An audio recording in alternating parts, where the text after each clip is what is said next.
Здравствуйте, мои маленькие любители тотальной суеты. Последние видосы на моем канале были слишком низкого качества, и чтобы это хоть немного разбавить, сегодня я снова приношу дань уважения очередной малоизвестной стратежке. Ведь, как и No Man's Land, о которой я уже рассказывал, эта игра также не была особо популярна, когда только вышла.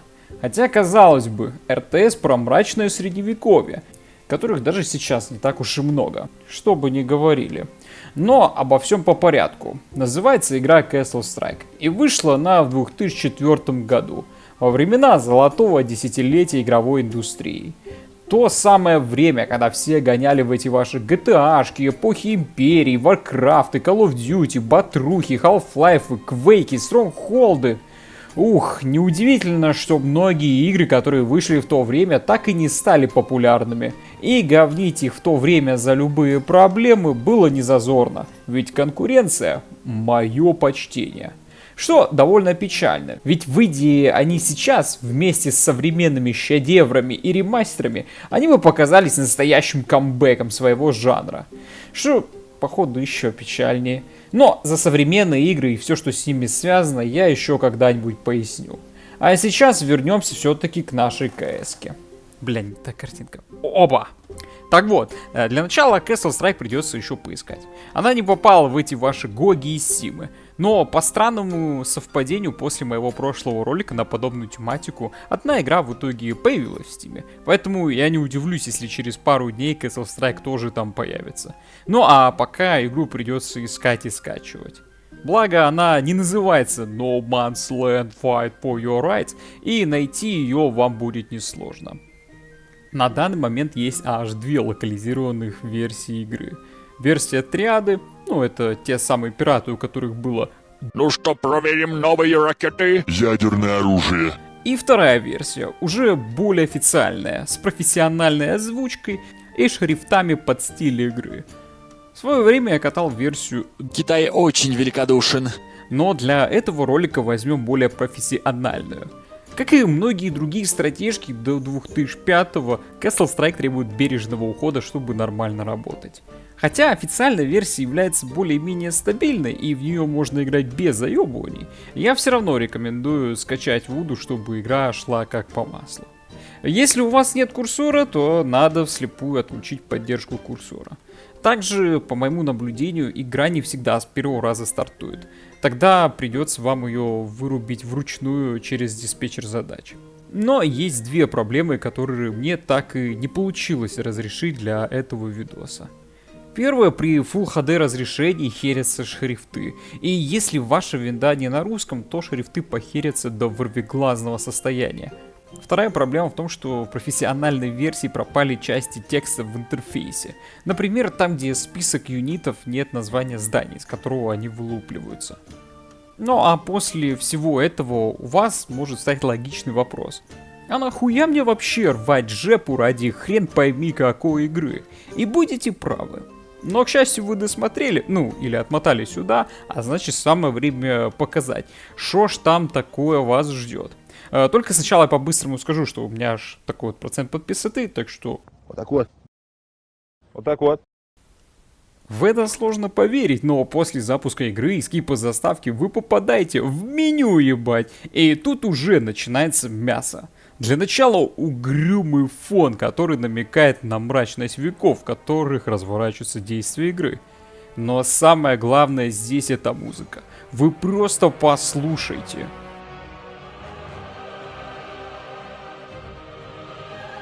Вообще, это одна из тех игр, где разрабы решили инвестировать в композиторов, дабы разбавить атмосферу. Вот, чтобы прям чувствовалось. Вот вы только послушайте.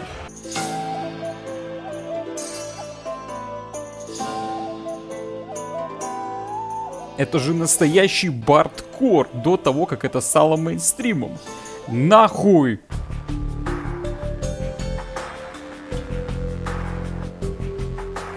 Когда есть...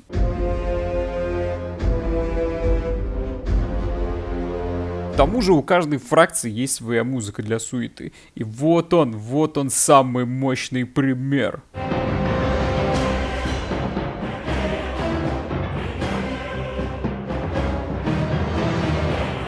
Эту мелодию просто необходимо ставить для лютых заруб, или же для рассказа лора какой-нибудь гримдарк вселенной.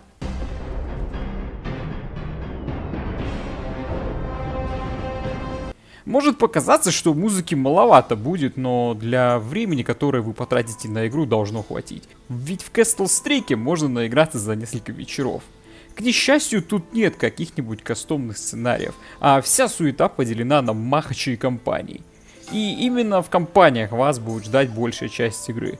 Но мы с вами начнем наоборот, с махачей, чтобы пояснить за механику игры. Ведь там, как и во многих РТС всех времен, уже есть все фишки, которым вас обучали в компании.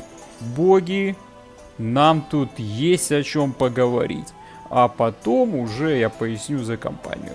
Так вот, в меню махачей все довольно просто. Пара классических режимов, готовые карты и генерируемые карты. Бери не хочу. Но тут не получится устроить сочную зарубу на 8 рыл. Максимум 4 игрока. Что, конечно, минус. Особенно вспоминая суету, которая может произойти, например, в эпохе Империи 2. С картами вроде Черного леса или кастомными картами для дипломатических войн. У меня, кстати, есть теория, почему тут максимум 4 игрока может быть. Но об этом позже. Ведь надо выбрать фракцию. Всего в игре 3 фракции, которые являются классикой средневековой суеты. Немцы, англичане и франки. Англичане по классике давят своими длиннолуками, франки посасывают с другой стороны в плане стрелков, но зато есть паладины и крестоносцы. Но а у немцев нет имбы ни в плане стрелков, ни в плане рыцарей. Но они тащат за счет той самой музыки битвы и в целом своим пафосом. Их мы, собственно, и возьмем, дабы показать, что к чему. И построить при этом свой Иванбург. Жизнь каждого уважающего себя лорда происходит в цитадели своего замка. И именно здесь можно призвать челядь, дабы она трудилась на благо Иванбурга. Они не умеют ни драться, ни как-то быстро бегать. Но это и не важно, ведь все, что им надо делать, так это строить и добывать ресурсы. Ну а мы, как настоящие рыцари, позаботимся об их защите. Первая потребность, которую надо утолять в замке после солидного пира, это вода. А посему часть крестьян примется за постройку колодца, пока остальные разбредутся по окрестностям в поисках ресурсов. Опа! А вот и то, что нам надо. Залежи руды и камня, да и лес неподалеку. Но относить все в цитадель будет запарно. Так что можно позаботиться и о небольшом городке, где сброд будет работать. Так что пусть строят тут городской центр. В целом здания здесь поделены на замковые и городские. Замковые логично строятся возле цитадели, на территории замка, а городские возле городского центра.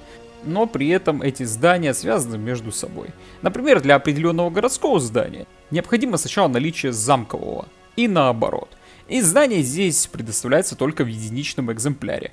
Так что сделать стену из городских центров, к примеру, не получится. Колодец тем временем построен. Будет людям вода. А значит, можно заняться теперь казармами. Ведь куда мы без стражи для работяг? Вообще, найм юнитов поделен на несколько зданий. Кроме цитадельки и казармы у нас еще есть стрельбище для стрелков, монастырь для монахов и крестоносцев Франции и данжен для различных... Но зачастую там будут любители ходить без масок в ковид. Да, таких в средневековье хватало. Работяги, кстати, не сидят без дела и активно застраивают наш городок. Уже появились хижины дровосека, цеха и каменоломня. Каменоломня, кстати, позволяет нам обтесывать камень для постройки не только домов, но и стен для нашего замка. А вы что, реально думали, что игра про замки и рыцарей будет без стен? Так вот, стены здесь возводятся после предварительного чертежа. У меня всегда были проблемы с планировкой. Но что-то такое, думаю, будет устрашать наших врагов и воодушевлять нас на подвиги.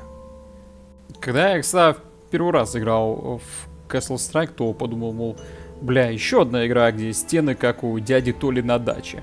Даже на них не заберешься. Тупо забор.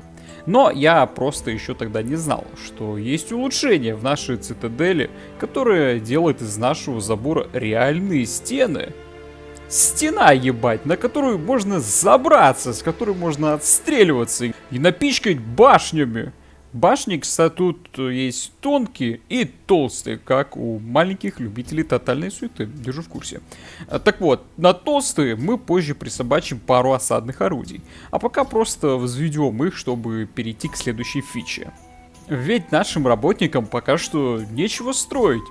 Парочку я оставлю, чтобы они были готовы к новым стройкам, ну а большую часть я отправлю на Батрагу.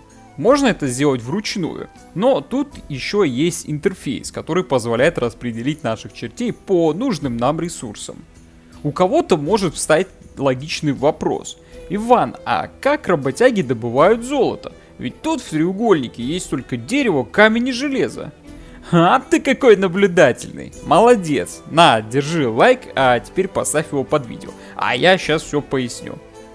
Когда наша челядь застраивала город, то еще вдобавок построила дом для сборщика налогов. Но мы им об этом не сказали. И теперь за небольшую плату он собирает с наших холопов денежку. Похоже на Stronghold, не правда ли? Но тут, как по мне, более упрощенная система, чем в Стронгаче. Налоги вверх, эффективность холопов вниз. И наоборот. Также, построив городскую площадь, можно на ней устроить ярмарку для обмена ресурсов и закупки золота. Есть, кстати, и другие способы нафармить голды, так сказать. Но о них вы еще услышите позже. Потому что сейчас мои мечники готовятся к первой перепалке. Вы только посмотрите на их лица. Вот они, наши арийцы. Все как на подбор. Я бы вообще прошелся по всем юнитам игры, но так мы надолго засядем. А по виду юнита и так можно понять, чем он хорош.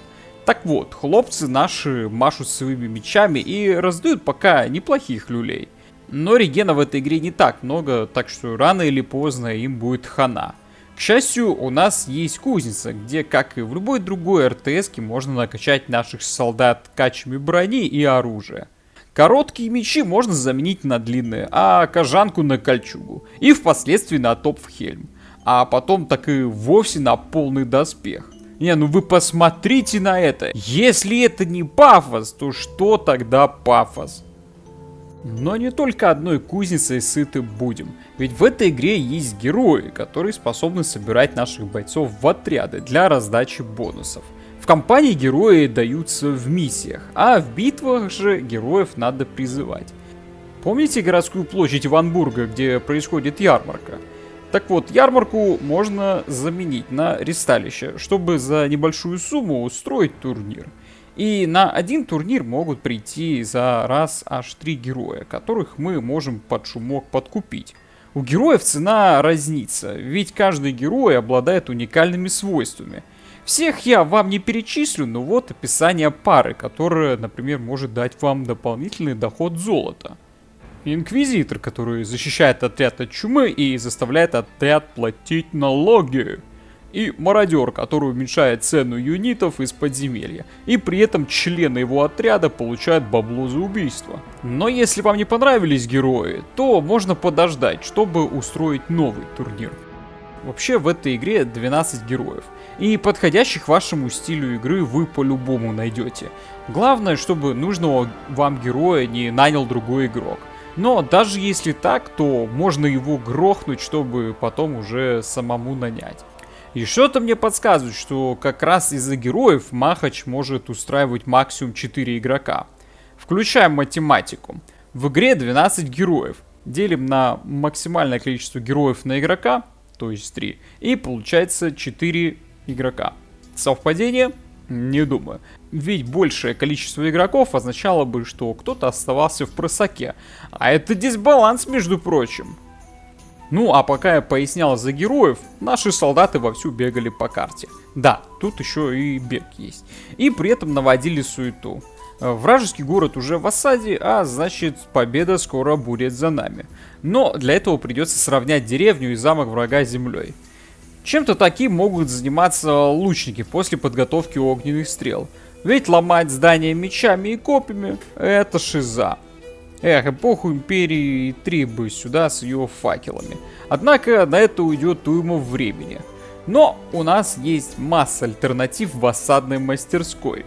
Да, в этой игре вы получите самый крупный арсенал осадных орудий, с которым мало каких игр могут потягаться. И даже если вам этого мало, то загляните в Цитадель, тут вас дополнительно ждут саперы и саботеры. А возвращаясь к осадкам, здешние механизмы способны решить широкий спектр задач, как в нападении, так и в обороне. Главное помнить, что еще кто-то должен управлять всем этим. И экипаж машин зачастую самая желанная цель. Ведь если ты потеряешь хотя бы одного, то дух машины перестанет слушаться.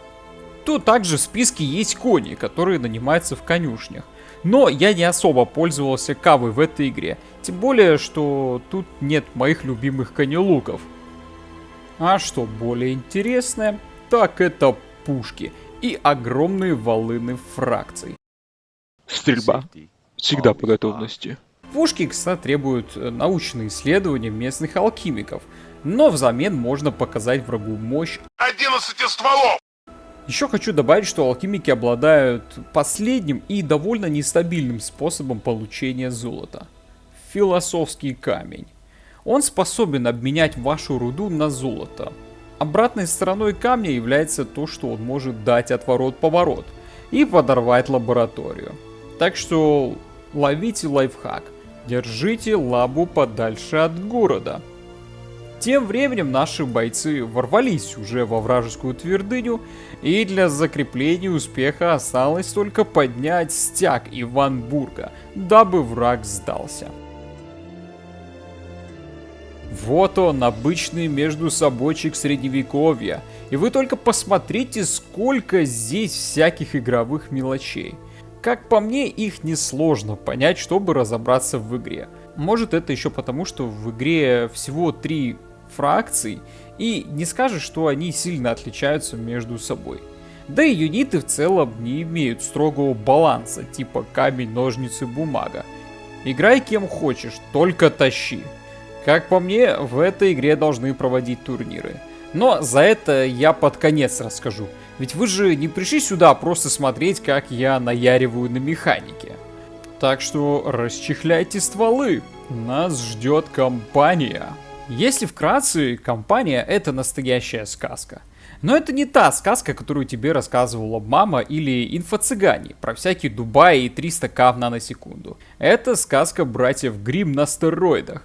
Здесь вы не увидите радугу, коней и победу дружбы. Здесь вас ждут костры инквизиции, налеты местных мародеров, жадная и злая знать, чумные кварталы, да и в целом больные чумой, которые как всякие бичи на вокзале так и норовят пожать вам руку. В общем, все как в жизни. Здесь, кстати, есть Винни-Пух, но в Castle Strike он сожрал пятачка и своих друзей, словил бешенство и вышел на тропу войны. К счастью, у нас есть для него лекарства. Ну а вишенкой на торте являются скелетоны. Костянычи, в отличие от других игр, тут являются грозной силой. И соваться в их владение можно только на свой страх и риск. Пушо, отметелить они могут в мое почтение. Вообще круто, что разрабы в компании решили сделать небольшой упор на сказочность.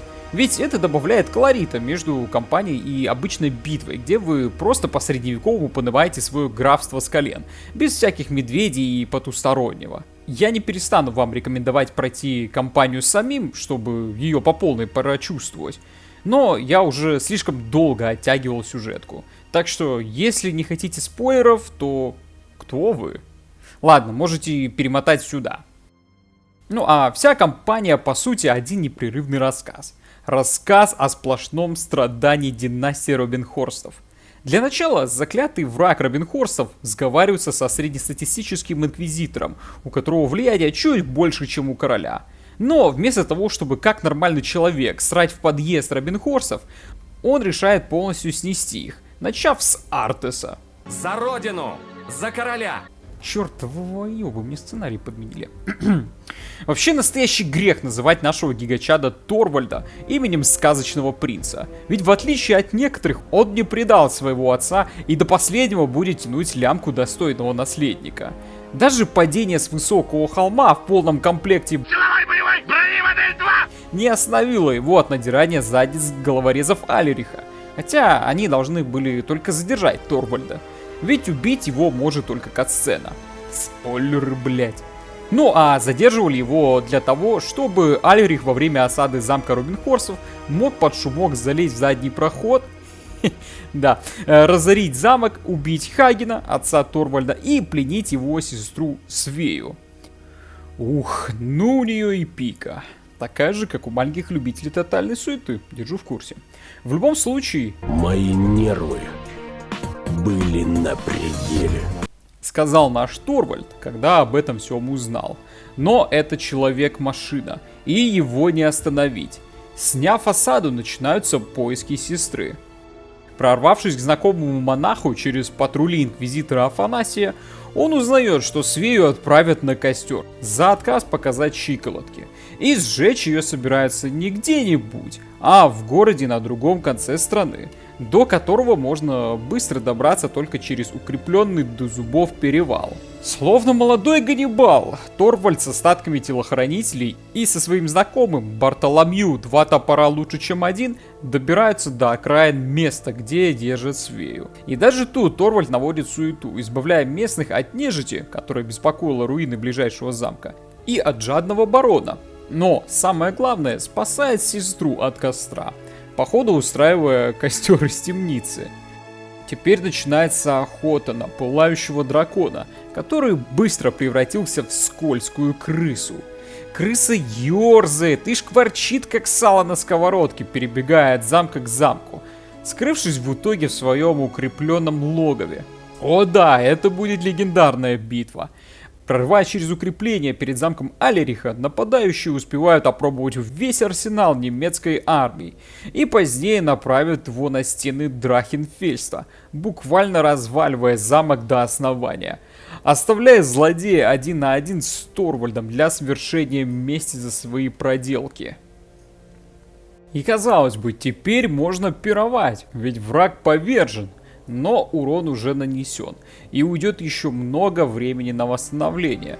Но все не так плохо, ведь до этой заварушки Робинхорсты успели наладить контакт с английской знатью, что включает свадьбу Свеи с английским лордом Джеффри Спокойным, к которому она отправилась сразу после штурма. А пока она была в пути, Джеффри Спокойный наводил порядки в своих землях, зачищая их от болезней, местных бандитов и докучающих французов. И французов здесь много, ведь владения Джеффри оказались в самом разгаре Столетней войны, в которой погрязли Англия и Франция. Из-за чего первая встреча Свеи и Джеффри держалась на волоске. Ух, какая няша-сисяша с тоненькими ручками. Дай свой длифантик, ну пожалуйста. Так, блять, а ну руки на стол, живо! Скоро не дрочабрь, брат. В средневековье, кстати, жизнь была коротка. Так что у молодых пар не было времени перебирать партнеров. Ведь в любой момент ты мог словить лютую хворь, голод, стаю волков или же перо под ребро. Поэтому бери пока дают и к алтарю. Также поступила наша пара. Но ближайшую церковь спалили отступающие французы, дабы повыкручивать яйца нашему Джеффри. А посему ему и Свее еще доведется полюбоваться местной природой в виде диких животных и людей на пути к церкви. Но теперь же все должно наладиться для Робинхорстов, правда? У них же теперь есть поддержка Англии. Многие в такой момент забывают, что враг твоего друга тоже твой враг. И этим союзом Робинхорсты только что подписались против французской короны. Вдобавок до инквизитора Афанасия, который продолжает гадить под ноги, настраивая местных рыцарей против Торвальда, параллельно отлучая его от церкви. Дошло даже до того, что нашего гигачада, как его недавнего врага, загнали в ловушку. Но французы не знали, что когда ты загоняешь Торвальда в ловушку, это означает, что на деле загнали в ловушку вас.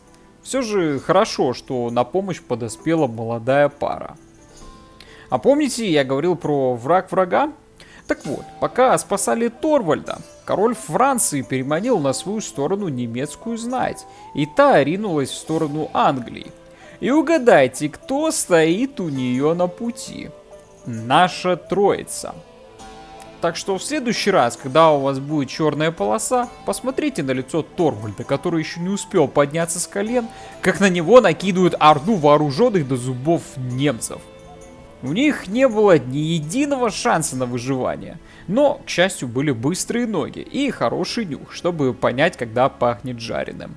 Англичане, кстати, тоже не сидели на месте, а готовились дать генеральный бой. И наша троица также им в этом помогала, добывав припасы для похода английского короля.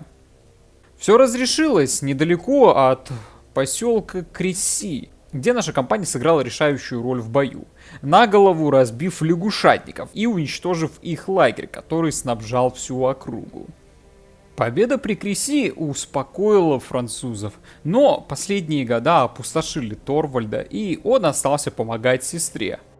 Тем временем англичане почувствовали силу и начали активные действия, в частности на земле паладина Тибальда де Шенуа, воина Христа, служившего инквизитору Афанасию, тому самому любителю гадить под ноги Робинхорстом. Англичане пытались сорвать турнир, устроенный близ замка Тибальда, а позднее пытались прорваться через его земли вглубь Франции. И у них бы получилось, не поспея свита Афанасия на помощь. Но разбои на этом не остановились.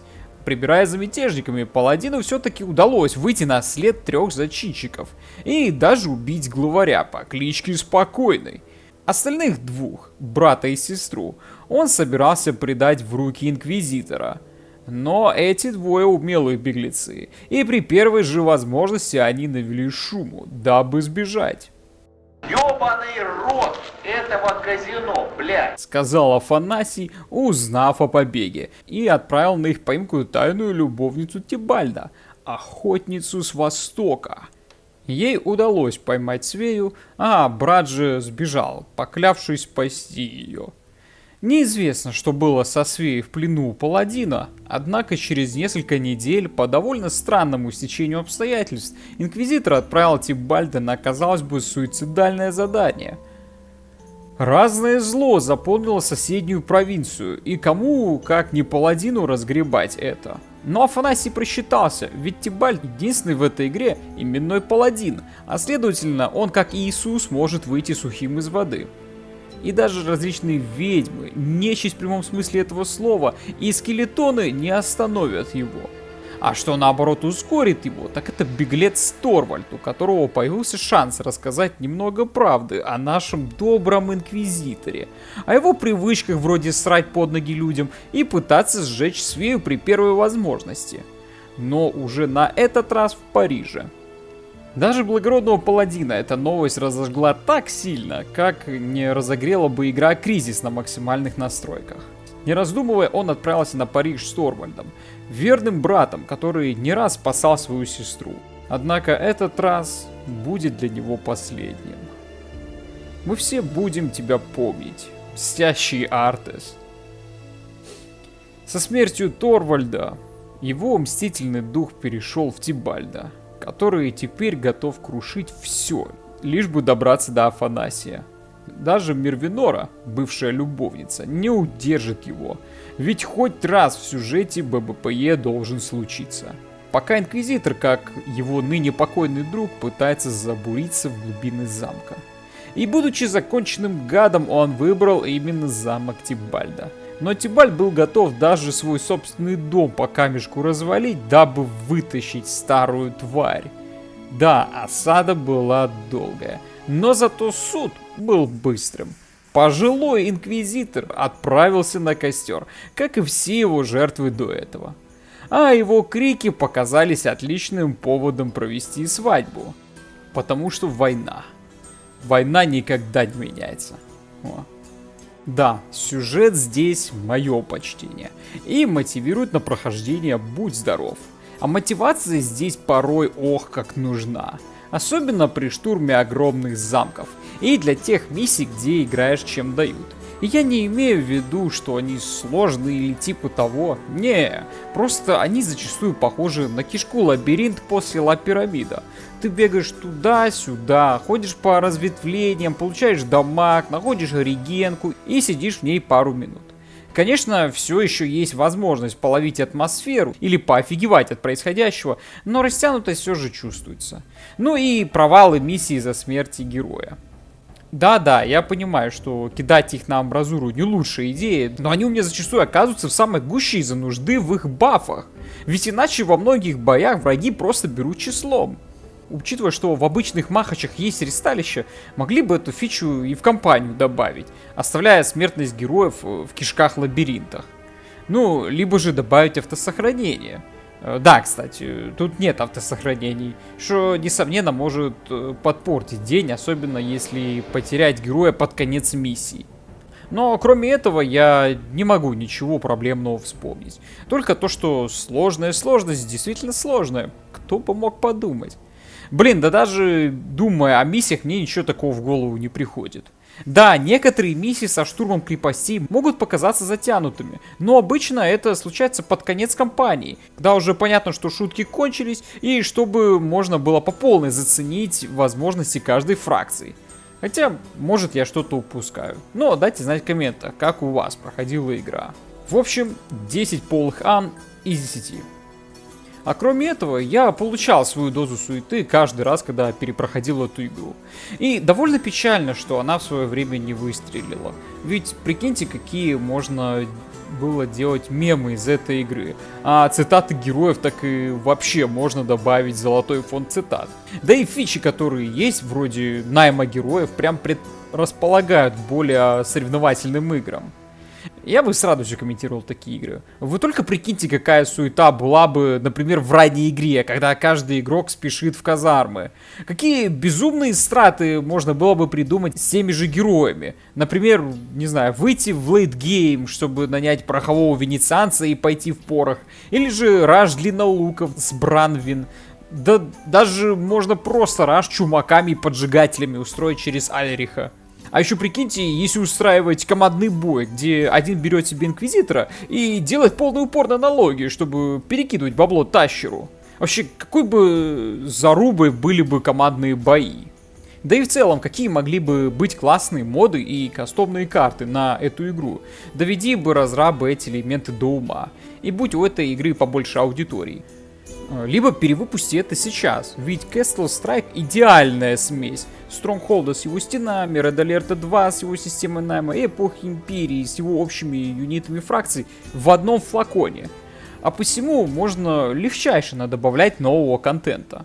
При этом, в отличие от Stronghold, например, можно выпускать более интересные DLC в виде новых фракций, а не DLC с просто какими-то левыми лордами, которые на твою игру нахуй не влияют.